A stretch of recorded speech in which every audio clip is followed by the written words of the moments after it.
제가 3일 전에 이 올림푸스 OD 마크4를 구입을 하였는데요. 이 50mm 1.2 렌즈와 함께 오늘 이 카메라를 실험해보기 위해서 어제랑 오늘 그 마이크로 포서드랑 풀프레임 DSLR 두 개를 가지고 나와서 사진 촬영을 많이 하였습니다. 그래서 제가 좀 느낀 점들을 살짝 간략하게 사진 없이 한번 설명을 드리고자 합니다. 먼저 카메라에 대해서 설명을 드리면은 OD 마크4는 넘어가고요. 이거 같은 경우에는 올림푸스 M5라는 카메라입니다. M5도 올림푸스 내에서 보면 이제 OD랑 비슷한 넘버링을 가지고 있고 비슷한 의미를 가지고 있습니다. 1D가 있는 것처럼 여기도 M1이 있고 그 다음 M5가 있고 M5가 마크1, 마크2가 나왔는데 이거 같은 경우에 마크1 지금 현재 동영상을 촬영하고 있는 카메라는 마크2입니다. 일단 크기 차이를 한번 보시도록 할게요. 크기는 확연하게 차이가 납니다. 이걸 앞에 세워놔도 차이가 많이 나고요. 들어보면 이 차이가 나고 센서가 보이죠? 센서 같은 경우에는 안전하게 보관을 해야 되는데 이 영상 찍을 때만 제가 이렇게 하고 있습니다.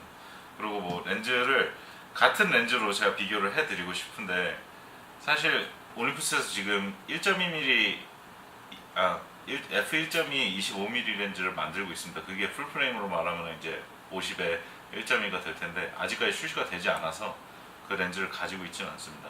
이 같은 경우는 1240 2.8 렌즈고요. 프로 렌즈군으로 캐논에 L 렌즈가 있는 것처럼 올림푸스에도 프로 렌즈라는 게 존재를 합니다. 그 중에 1240으로 풀프레임 대용으로 말씀을 드리면은 2480이겠네요. 캐논으로 치면은 이제 2470 대용 렌즈라고 보시면 될 것 같습니다.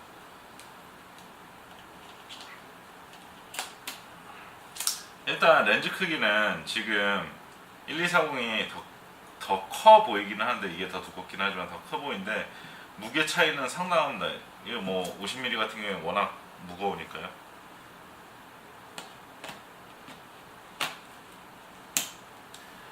네, 렌즈를 결합한 다음에 차이 한번 보도록 하겠습니다. 이렇습니다. 무게 차이는 상당히 나고요. 네. 전체적으로 저는 오늘 설명을 마이크로 포사드랑 풀프레임의 차이에 대해서 제가 그냥 느낀 바를 말씀을 드리도록 할게요. 실제 이론적이나 그런 부분들은 저는 그렇게 강하지 않습니다. 저는 사진을 좋아해서 찍고 있기는 하지만 그렇게까지 프로페셔널하지 않은 것 같습니다. 먼저 가장 큰 차이를 말씀드리면 첫 번째가 아무래도 가격이겠죠. 이거 같은 경우에는 고급 렌즈에 이 카메라에서 고급 렌즈에 상당히 고급 카메라군인데 현재 이거 두 개를 합쳐서 150만원 정도면 구입이 가능합니다. 그거보다 밑으로도 살 수 있습니다. 반면에 이거 같은 경우에는 적게 잡아도 지금 500 그리고 550 정도는 줘야 되지 않을까 생각을 하네요. 그 가격 차이는 분명히 있고요. 그 가격을 대응할 수 있는 게 무엇이냐, 사진을 찍게 되면 로우 파일 기준으로 할 때 이거 같은 경우에는 한 장에 15메가 정도, 이거 같은 경우에는 제가 듀얼 픽셀 기능을 오늘 썼는지 안 썼는지 모르겠어요. 그것 때문에 샀는데 그걸 까먹었습니다. 근데 일반 그냥 로우 파일로 설정을 해놓고 찍었을 때 30메가 정도가 납니다. 화질이 2배가 차이가 나는 거죠. 그렇게 되면 확실히 보정을 할 때 그만큼 차이를 느끼게 되고, 보정이 끝나고 파일이 라이트룸이나 그런 걸로 보정이 끝났을 때 화질 차이도 확실히 크게 됩니다. 네, 그리고 오늘 제가 두 개를 들고 다니면서 느낀 거는 확실히 많이 무겁고요. 상대적으로 매우 가볍습니다. 근데 이 OD 같은 경우에는 제가 캐논 마크3나 그런 거를 쓰지 않고 전에 말씀드렸다시피 회사에 5DS가 있는데 5DS도 한 300장 정도밖에 찍어보지 않았어요. 그래가지고 그 카메라 자체도 이렇게 손에 잘 익지 않았는데 인터페이스나 그런 부분들이 상당히 쉽게 돼 있습니다. 버튼들도 딱 필요한 버튼들이 있고 조금 그러니까 상대적으로 이 카메라와 비교해서 조금 복잡해 보이는 버튼들이 많긴 하지만 익숙해진다면 굉장히 필요한 버튼들이 필요한 위치에 자리 잡고 있습니다. 근데 반면에 이거 같은 경우에는 이거 OD랑 비교하면 상당히 단촐합니다. 단촐한데 저는 이거에 익숙해져 있기 때문에 별 문제 없이 잘 사용을 하고 있습니다. 그리고 개인적으로 저 같은 경우에는 지금 현재 제가 이거를 하루를 사용해보고 봤을 때 최고의 이점은 당연히 화질이나 그 뭐 최고의 한 장을 찍을 때 품질일 거고요. 이거 같은 경우 최고의 이점은 가벼운 거랑 싼 거, 그 두 개일 겁니다. 근데 저는 회사에서 일을 할 때 대부분의 경우에 한 밖을 5km 정도 걸어 다니면서 사진을 찍기 때문에 그런 경우에는 이거는 오래 들고 다니지를 못할 것 같아요. 뭐 들고 다니다가 일단 어디 부딪히게 되면 심장 떨리고, 이거 같은 경우는 가벼우니까 그냥 가볍게 들고 다니면서 잘 사용을 할 수가 있습니다. 그래서 제가 뭐 ODS를 회사 돈을 주고 저를 쓰라고 ODS를 회사에서 사줬지만 그걸 회사에서 쓰지 않고 그냥 회사 창고에 고이 모셔놓는 이유가 뭐 이번 주말에도 한번 느낄 수 있었습니다. 반면에 제가 회사 일이 아니라 이렇게 혼자서 나가서 사진을 찍을 때 그때는 이제 제대로 나온 사진 한 장이 아무래도 가지고 싶을 것 같은데요. 그럴 때는 아무래도 이 카메라를 들고 가는 게 좋을 것 같습니다. 이거 같은 경우에는 그러니까 회사에서 쓰는 제 보고서 같은 경우에는 보통 A4 용지에 프린트를 하기 때문에 그 정도에서 사용하기엔 아무 문제가 없는데, 아무래도 풀프레임에 비싸고 그 카메라 용량 크게 나오는 그런 카메라가 좋겠죠. 일단 마이크로 포서드랑 풀프레임을 쓰게 되면은 또 다른 큰 차이는, 오늘 이제 이거를 25mm에 2.8을 맞춰놓고 이것도 이제 50mm에 2.8을 맞춰서 한번 같은 사진을 찍어봤는데요.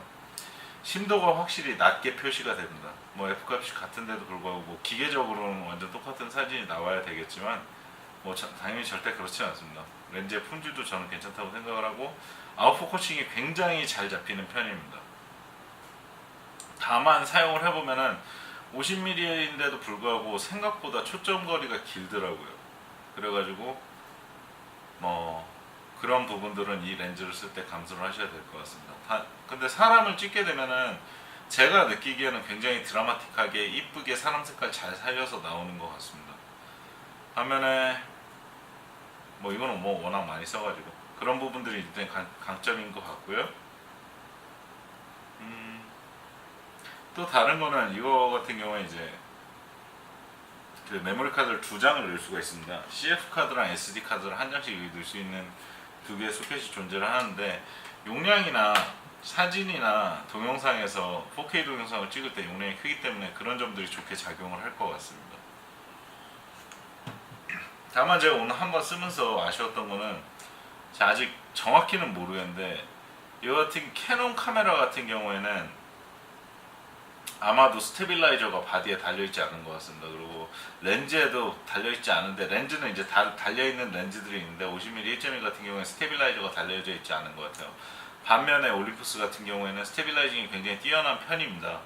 그래서 오늘 동영상을 이렇게 찍어봤는데 이거 같은 경우에는 스테빌라이저가 없으면 못 쓸 것 같더라고요. 그러니까 외장 스테빌라이저, 3축에 투핸들로 된, 무게도 있기 때문에 3축에 투핸들로 된 스테빌라이저가 꼭 필요할 것 같습니다. 심지어 뭐 어깨 견착도 해야 될 것 같고요. 화면에 이거 같은 경우에는 안정적으로 영상을 찍을 수가 있습니다. 하지만 4K는 지원이 안 되기 때문에 그런 부분들은 감수를 해야겠죠. 결론적으로는 이번에 그 24105 렌즈 새로 나온 거에 스테빌라이저가 이렇게 좋은 게 붙어 있는 걸로 알고 있는데, 그걸로 제가 시도를 한번 해봐야지 동영상에 대해서는 말씀을 드릴 수 있을 것 같습니다. 다만 생각해 보건데 이게 무게가 워낙 나가기 때문에 아무리 스테빌라이징이 잘 되는 그런 렌즈를 끼더라도 캐논 OD를 들고 손만으로 이렇게 영상을 쉽게 찍기는 힘들 것 같습니다. 그리고 뭐 이번에 이걸 보니까 이게 자세히 보시면 여기 앞에 이렇게 잡는 그립이 상당히 얕게 되어 있습니다. 근데 이거 같은 경우에는 뭐 다른 캐논들처럼, 이게 원래 예전에는 배터리 넣는 공간이었었는데 필름 카메라 쓸 때는, 어쨌든 이거 같은 경우에는 이렇게 잡기가 편하게 돼 있어가지고 이런 부분들이 좋은 것 같습니다. 전체적으로 이틀밖에 사용을 해보지 않았지만 굉장히 좋은 카메라입니다. 여러 면에서 괜찮은 두각을 나타내고 있는 것 같고, 제가 오늘 사용을 해보진 않았지만 듀얼 픽셀 기능이랑 두 번째로 이제 GPS 기능이 또 있습니다. 이 카메라 같은 경우에는 오늘 제 밖에 나갔다 와서 매뉴얼을 보고 와라는데 GPS 기능 같은 경우를 키면은 이제 컴퓨터에 연결했을 때 소프트웨어랑 연동이 돼가지고 내가 이 사진을 어디서 찍었는지 이렇게 맵을 따라서 쭉 표시해주는 그런 기능들이 있더라고요. 그런 거 같은 경우는 아주 좋게 사용을 할 수 있을 것 같습니다. 다만 다른 리뷰에서 봤는데 GPS 기능이 있다고 카메라를 잃어버리면 찾을 수 있는 건 아니라고 합니다. 일단 사진 없이 하는 이런 간단한 리뷰를 마쳐드렸고요. 제가 다음 리뷰에서는 사진 찍는 것과 함께 리뷰를 한번 올려드리도록 하겠습니다.